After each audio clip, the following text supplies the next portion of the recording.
Walker Jones, how are you? Hey, fellas, what's up? Good morning. Good morning. Slow news day, nothing going on. Just really trying to fill time with things. That's really all we're doing. Nothing to talk about. Nothing to talk about. Nothing to see here. Nothing to see here. Just another 2 days before. Let's see. We'll start here. Let me see if I can piss people off. What's your favorite Halloween candy? What's the one Halloween candy you pull out of a kid's bag and go, that's mine? I was always a Nestle Crunch. Oh, that's a new one.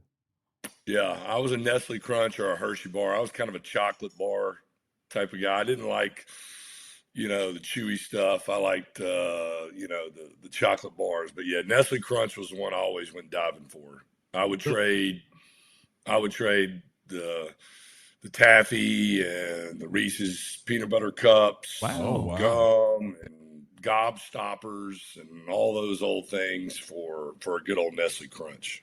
Walker Jones just included Reese's peanut butter cups in the same thing with taffy and gobstoppers. I mean, wow. Well, do you remember the old they were jawbreakers, gobstoppers. I mean, I'm with you on everything except for the peanut butter cup part, man. Are you kind of against peanut butter? Or are you like, is it overrated? Yeah, I'm not a big peanut butter guy. Okay. I never have been.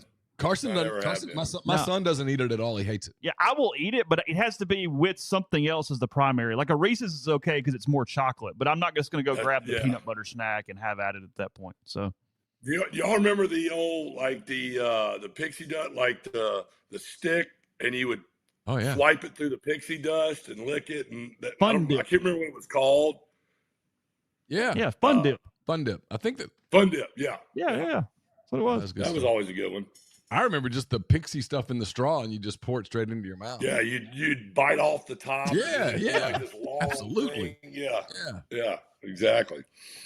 If you played if I grew up in Ruston, you could play Little League, and after Little League games, you got a free slushy thing, and you could take a pixie dust and pour that in there. Oh yes. Hey, the smart ones, we knew how to make. Yeah. Add a little something to your drink. Yeah, it's good. That's innovation right there. That's candy innovation. It was a sign of an entrepreneurial spirit, Walker. Continuing the softballs around here, how is your world affected with all the Lane Kiffin stuff going on in the media and otherwise? Yeah, look, I think it's there's not a day goes by the last 10 days where I'm not getting, a text or a phone call like, hey, what are you hearing? What do you think? And and I've really, and I get it. I understand it. Unfortunately, we've been through this before. And I think this time around, it's really, I'm just trying to tell people, look, man, you can't listen to the noise because that's what it is right now. We're not going to know anything for weeks until we get into December after Thanksgiving and the season ends and we see if we're in the playoff and SEC championship. So it's really just futile to fret over every 24-hour news cycle and sitting by your phone every day and reading social media and this new report and this new report. And I just, for me, it's like, look, I've really, and I mean this, like, I haven't really lost a lot of sleep over it or thought over it because it will be what it will be. And coaches, think differently than a lot of us. Things that matter to us maybe don't matter to them, or things that we think should matter to them don't. And, I've been around coaches long enough to know that they're unpredictable and they're going to do things on their own time. And there's really not much you can do to change that. And so I've taken the approach more of let's do the things that we can control that maybe will factor into how this all shapes out. And that's supporting these players, supporting the team, showing up Saturday night with a sold-out crowd and with a great atmosphere, continuing to focus on winning games. And, that's to me where the time is best spent. I know it's hard. It's easier said than done. But, in this news cycle, there's going to be so much, noise that's come out. And I heard this and I heard that. And, again, Lane is a master at dropping little breadcrumbs out there on social media that sometimes mean something and a lot of times mean nothing. And so, that's kind of the approach. And I've told everybody that hits me about it, like, hey, man, if we win ball games, things will take care of themselves. And that's where the focus needs to be. Yeah, I mean, I just mentioned this right before you came on, and I'm curious because I mean, you've been an Ole Miss guy your entire life, and when you see some of the, I guess, national conversation talking about, hey, Florida or insert your school does this, and they've got all these things, and you look up and Ole Miss is prepared to make Lane Kiffin one of the highest head coaches and paid high head coaches in the country. You've got the most expensive offensive coordinator in the SEC, the most expensive defensive coordinator in the SEC. You guys have been very efficient. The rev shares max out. You've got, scholarship increases and everything, including full scholarships in baseball and all this. I mean, are you able to completely block it out? Or at some point, is it just kind of, as an Ole Miss person, annoy you when you see that, the connotations are still sitting almost like it was 10, 15 years ago? Yeah, that's a good point, Chase. I didn't really get annoyed until yesterday when I listened to Pete Thamel, where he was talking about, like, it's hard to imagine seeing Lane Kiffin coaching at Ole Miss next year. And look, I know Pete's a seasoned journalist and all that. I don't really know where he's getting that from. And again, I think to your point, you said it there at the end, you have to look at these jobs in today's marketplace and today's landscape of college football and college athletics. It's a lazy take. 5-10 years ago, yes.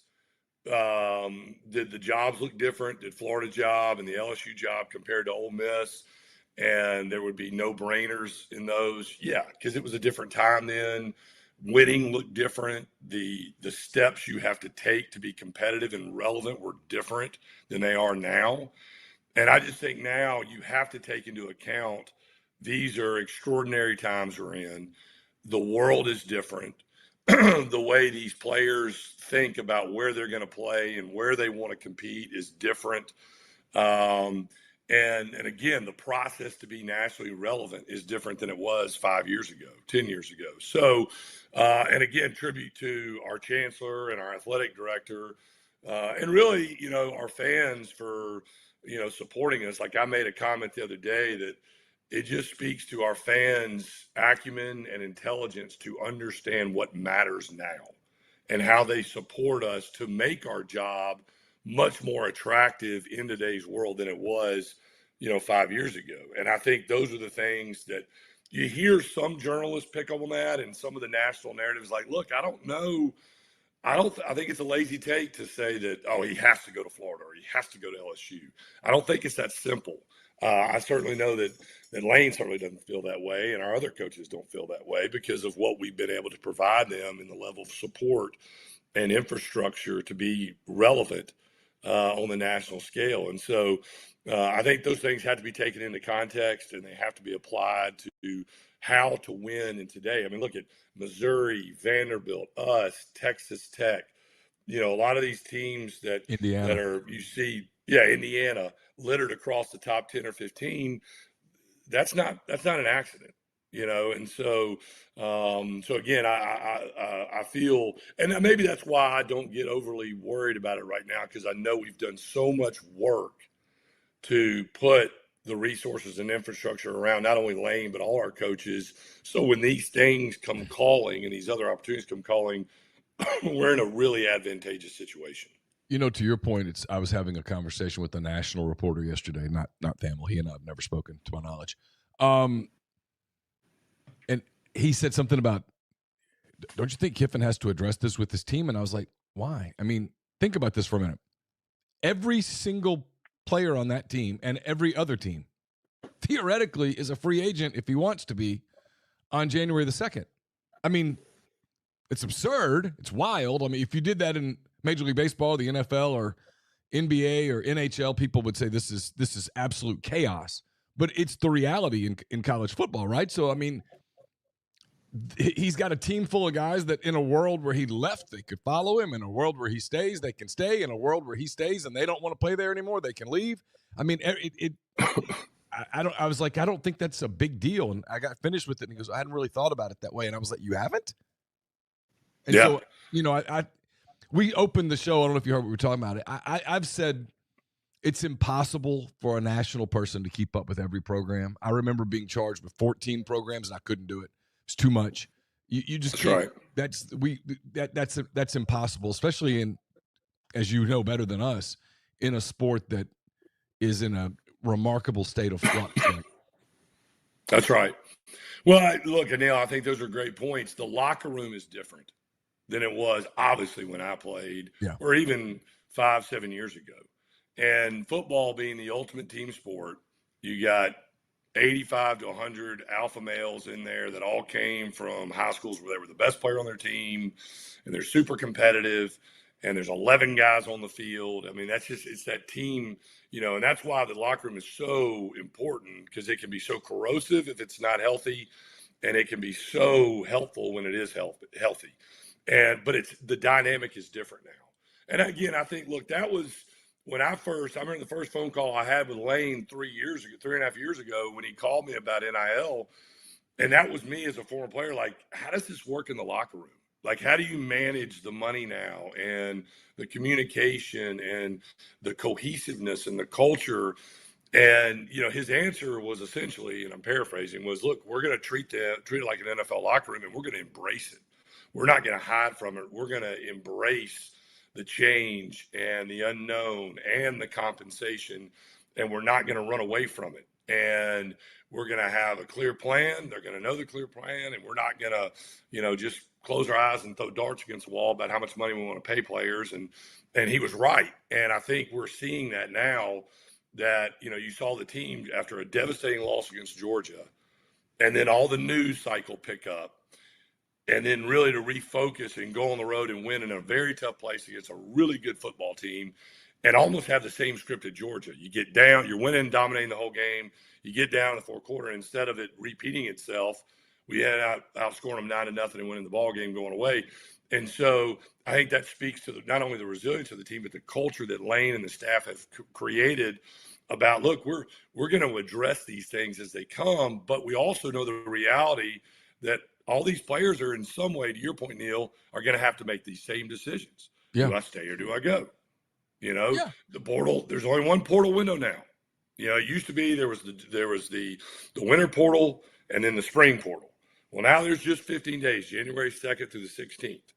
And, we can talk about the football calendar another day, and signing day and the portal and playoffs and all that, which is a mess.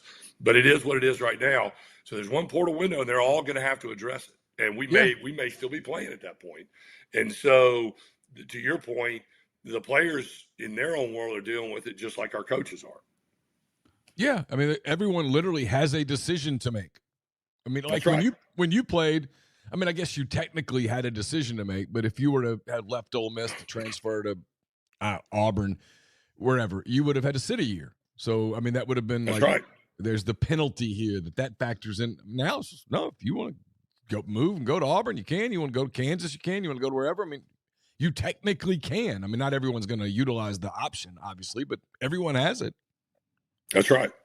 And again, I think, too, us as fans and, that are around the program like we are and what we do at the Grove Collective for the program to help with retention and to help with recruitment of the roster, is focusing on, again, keeping that culture healthy, continuing to win, having an energetic stadium on a Saturday night against South Carolina, and all those things. When a player sits down in January or December and is going, hey, what do I think about this?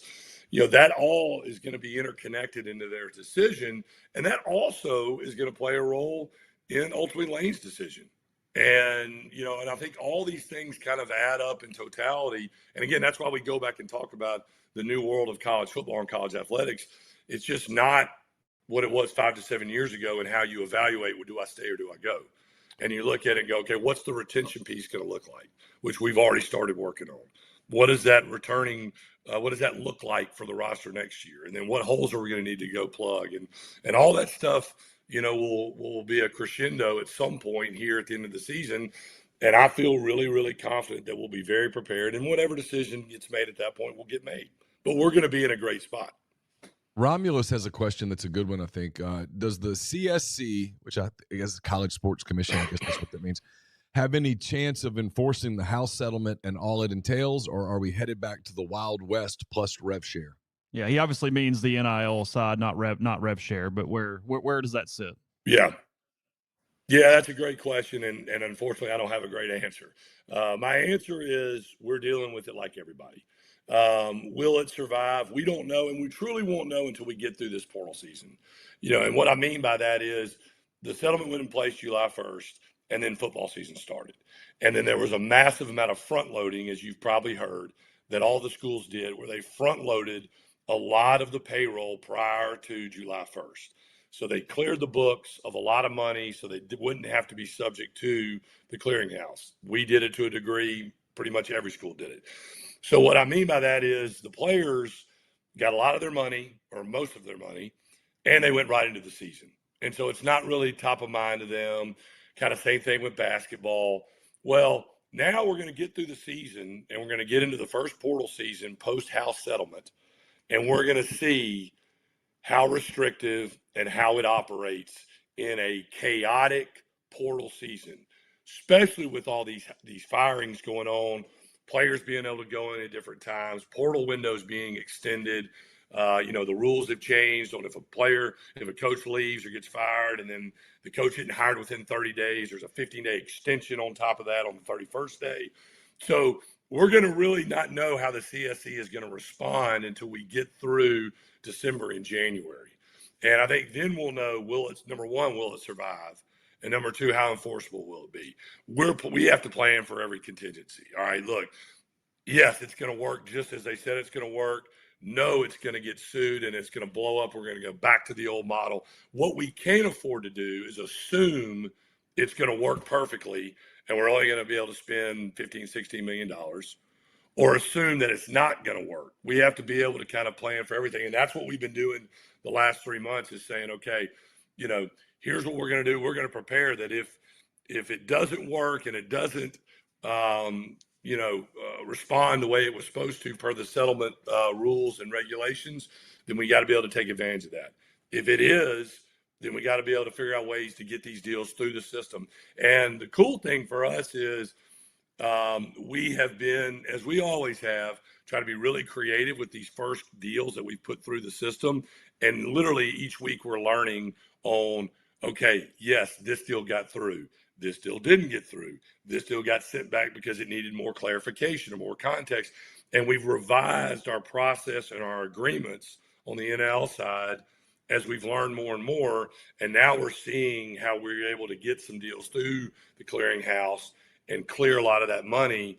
And again, most schools are probably doing the same thing as us. But my point being is we're going to be prepared for whatever that looks like in February, but we're really not going to know on the CSC until it gets tested this first portal season.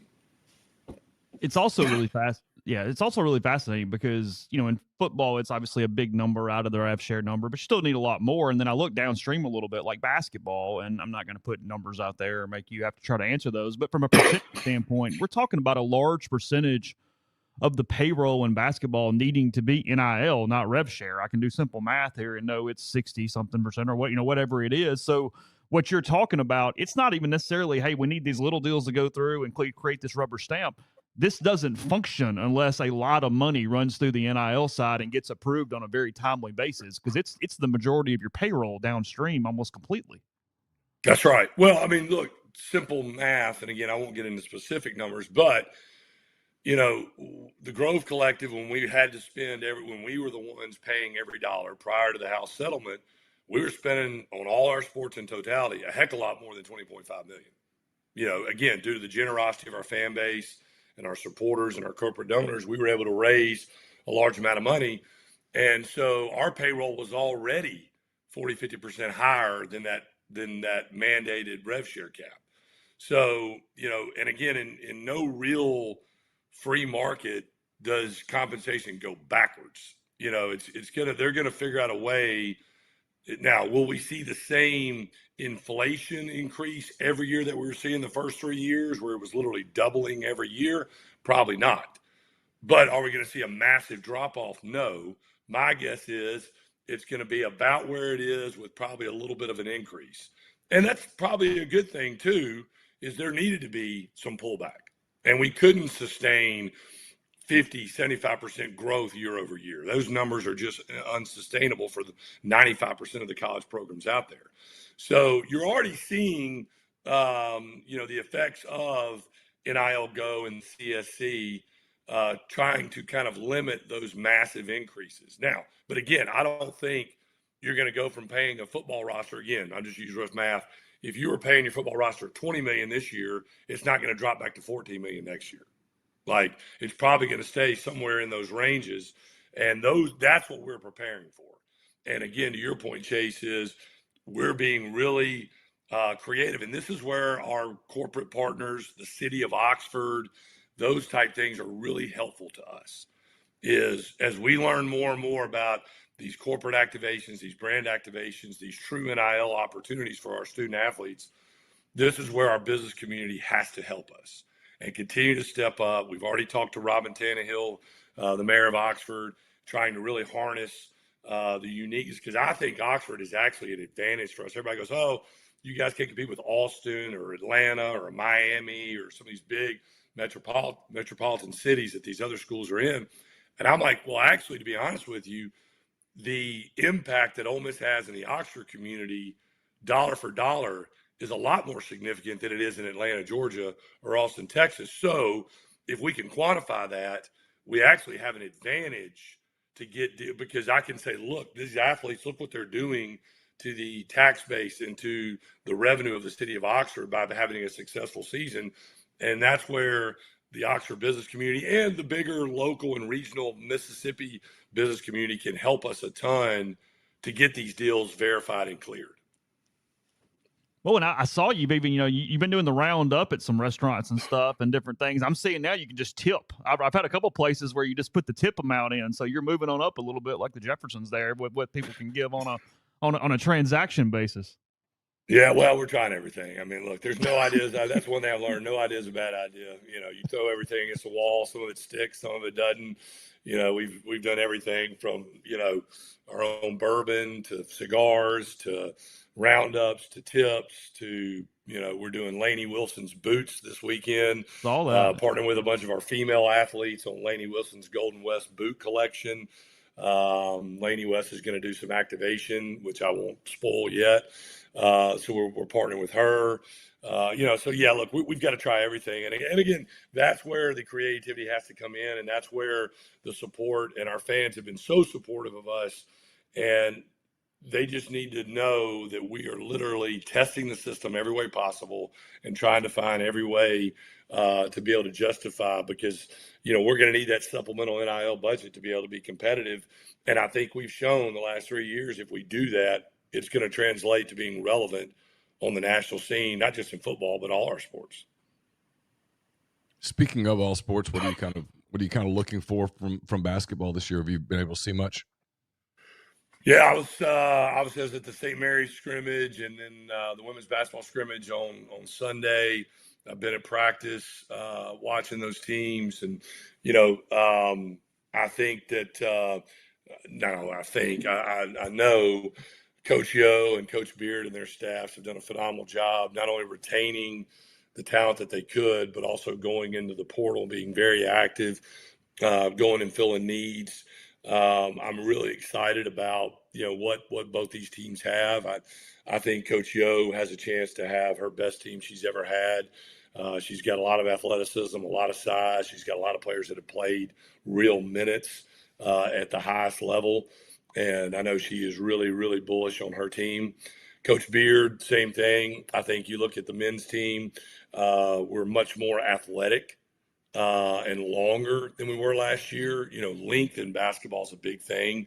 And being able to have 4 or 5 man rotation on the front court where they can, again, it was no secret that rebounding was an Achilles heel for us last year. And I think that problem has been addressed. We saw it in the Houston scrimmage. And look, against a really good St. Mary's team, we played much better in the second half. That team is a really good NCAA season team. That's going to serve us well down the stretch. I think Ilias, our point guard from France, is a pro. I think he's going to have a chance to really be special. And then, Malik I think will have a big year for us as well. So I think both our men's and women's teams are strategically put together to make runs. I think we've seen that. What does it take to get to the Sweet 16, and what does it take to get beyond that? And I think both our coaching staffs have built teams to be able to do that, and our fans help support that. We were able to go out and spend at a very competitive rate to rebuild a Sweet 16 and an NCAA tournament team on both sides. And I think our fans are going to really enjoy watching both those teams play. Just from what you're hearing scuttlebutt wise, are there SEC teams that are giving incredibly different percentages to some of those basketball, baseball, the non-football sports? I mean, is there some outliers out there in the league? I think there is across the country. Okay. There's no doubt about that. I mean, you look at, the UConns of the world, obviously those traditional Big East powers that maybe don't have football, St. John's, Seton Hall, Gonzaga, teams like that that don't have a football program that are able to give the majority of their rev share to their basketball programs. That was something that I don't think the powers that be, when they were laying out the House settlement, thought about and realized. I know it's been a major source of angst for our SEC basketball coaches. And I think the $2.5 million scholarship allocation off the 20.5 that the SEC did is something that is being discussed a lot by the SEC and the coaches. Was that a smart move? Should we reevaluate that, given maybe some of those inequities on a national scale of how the rev share is being divvied up? So there's no doubt on a national scale that there are some outliers for sure. Within the SEC, I think for the most part, everybody's pretty close in range. You're talking about a football-dominated conference, pretty much across the board, and so I don't think there's many outliers in the SEC. Within that range, you hear the stories, you hear the urban legend, you hear the chatter. From talking to my counterparts in the NIL collective space, we're all pretty much in the same boat, or pretty much in the same range, and we're all fighting the same battles. Hey, how are we going to get all this money cleared through? To your point, Chase, supplemental NIL is really, really important in basketball, given the rev share difference between football and basketball, and baseball as well. The good news about baseball is the scholarship allocation helps a sport that used to be an equivalent sport. Now really helps the baseball program with them being able to allocate now really 35 scholarships. So that lessens the sting in baseball. But I think we're all pretty much fighting the same battles. And again, we're all trying to, exchange notes. And anybody that tells you, hey, this is exactly what's going to happen with the CSC or NIL Go or, the rev share is probably a little bit being, probably not being 100% realistic. I do think at some point we're going to get to some form of employment and collective bargaining. I think it's inevitable. What that looks like, I'm not 100% sure, but I think next 3 to 5 years, we're going to end up there somehow.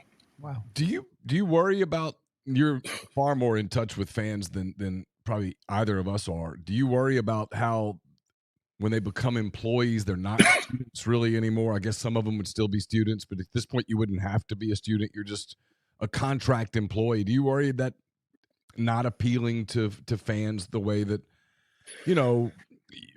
like there's probably a lot of people that when you went to school that were like, hey, I was in the same class with Walker Jones or your teammates or whatever. There was a feeling of camaraderie because you all, technically walked the same paths to classes and such.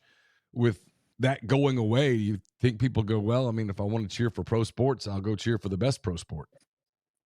Yeah, and look, Neil, that's certainly a concern that I've heard, and that's real, that's out there. Maybe there's ways to get around that. Again, if part of the collective bargaining is progress towards degree and academic requirements, that's part of the collective bargaining. Maybe, you shore that up a little bit where, hey, look, you're going to be, a designated employee in this status, and I think that's where Congress, maybe there's a special status, a student athlete in there where they have some aspects of the employment to collectively bargain, but yet they don't have to go full full employment, unionization, and that's where Congress could step in. But I do think that is something that could be addressed where, look, hey, here's what it's going to look like. Your employment status includes academic progress and a minimum requirement for taking a certain amount of hours to be eligible to receive that compensation. So I think you could address that on the academic side. And do they become employees of the Southeastern Conference or the conference that they're in and not the university to get around all the nuances of state law and labor law, right to work states and things like that. Maybe they're employees of the SEC or the Big 12, the Big 10, the ACC. Again, there's a special status there that requires, academic enrollment and academic progress. So look, we've done a lot of wonderful things in this country. We figured out some very complex problems. I have no doubt that we could figure this out. Those things are real, Neil, that you talked about. But man, I think if we got a lot of really smart people in the room, we could probably address those things to some degree. And again, until we do, I just think you're going to still see, some of these chronic challenges that we're going to face in sustainability. And I think that's the worry we all have to kind of be thinking about is how do we sustain this? And look at the TV viewership. College sports has never been as popular as it is now. I think it will continue to be. We need to preserve that and need to be careful, that whatever model we go to doesn't take away the fandom, which is what makes college sports so great. Kind of last thing, you've hit on this, but as far as giving opportunities, anything new, just sort of stressing, what's kind of the final message to some Ole Miss people today? Yeah, I think it's two things, Chase, and I appreciate you asking that. I think it's, we're going to continue to give different and new opportunities to our fans, both corporately and individually to give. We've got the Grove Collective, where our membership is vitally important. We've been a top 5, member-based collective since we started back in 21 or 22. And that membership revenue really goes to the fan interaction and fan engagement, the pregame tailgates where we have athletes come and sign autographs and take pictures, the Meet the Rebel events, things like that, the pregame baseball tailgates, the baseball players signing autographs at basketball games, and really giving our fans a medium to connect with these athletes as those rosters drastically change year to year. So the membership piece is really, really important, and we really want to continue to stress that through the Grove Collective, and that's going to be those fan engagement opportunities. And then Magnolia Sports Group, which is a subsidiary of the Grove Collective, that's our marketing arm, that's our corporate marketing arm, and that's where the businesses, the city of Oxford, the local, regional, and national business community can become sponsors. They write that off from an advertising standpoint. We're able to tie these athletes to those activations to get those things approved through the CSC and through the clearinghouse. So those things are vitally important, and we're going to continue to have new ideas and new opportunities throughout the year come up as we learn more and more about the regulatory environment. So I really just encourage our fans to pay attention to those things and to continue to help us with that. Go to the website, hit us up on social media. And again, in a world where rev share is really important, but that supplemental NIL bucket is going to be really, really vital. And that's going to be, again, the Chancellor and Keith Carter are going to do a phenomenal job of doing what they need to do contractually for Lane and our coaches, both from compensation standpoint to assistant coaches' salaries to support group, the resources within the building. I have no doubt that the Chancellor and Keith will continue to do that as they've done. So that box is going to get checked. When Lane or any other coach looks at, do I stay here or not, it's going to come down to, can I field a competitive roster to win a championship and be relevant on the national scale? And that comes to retention, roster management, and roster recruitment. And that's where we come into play, and that's where every dollar that comes to us, we're going to put it to great use. And those are going to be the things that are really important to Lane, or like I said, any of our coaches when they make that decision ultimately, can I still win here and be competitive, or do I need to go somewhere else? And then lastly, I think the other piece is, man, show up. The Washington State game, unfortunately, was not a great look in that stadium, from our student section to the energy in the stadium. And look, I get it. Our fans have been great. We'd had 3 straight home games. It was fall break, all those things. I understand those things. And, our fans it's expensive. I understand all that. But at the end of the day, we have to show up and support these teams. And those things matter. You heard Lane mention in his press conference, talking about selling the game out and having a raucous environment and a 6 p.m. night SEC kickoff. You saw Kirby talk about it when we went over to Georgia that week and talking and begging his fans to show up. So those things matter. And so I just challenge our fans to show up, be loud, be there. Those are the things that we can control. Not what's going on social media or what's going on in Lane's mind or what the national media is saying and the noise and all that. We can control supporting these fans, focusing on winning, supporting the collective, supporting Magnolia Sports Group, supporting Keith and our chancellor. And if we do all those things, I like our chances. I like where we are. And whatever happens, we're going to be in a great spot. Perfect. Appreciate it, bud. As Thanks, always, sir. let's talk. Hey, you guys. Appreciate Neil. Appreciate you, Chase. Chase, you guys are great, man. Thanks for the opportunity to come on. Thank you, Walker.